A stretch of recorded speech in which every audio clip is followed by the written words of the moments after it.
el peix també té temporada, també hi ha temporada de peix. I ara, al juny concretament, i durant primavera-estiu, el peix blau petit està de temporada. Per tant, justament ara és una bona època per apostar pel peix blau.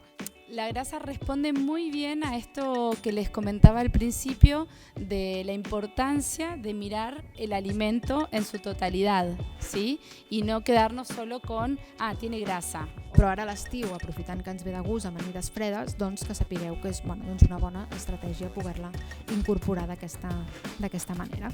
Frutos del bosque son muy interesantes porque tienen muchos polifenoles y además tienen un índice glucímico bastante bajo.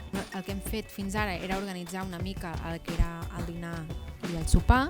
Aleshores, el que farem ara és intentar amb l'esmorzar equilibrar cada un dels dies de la nostra setmana.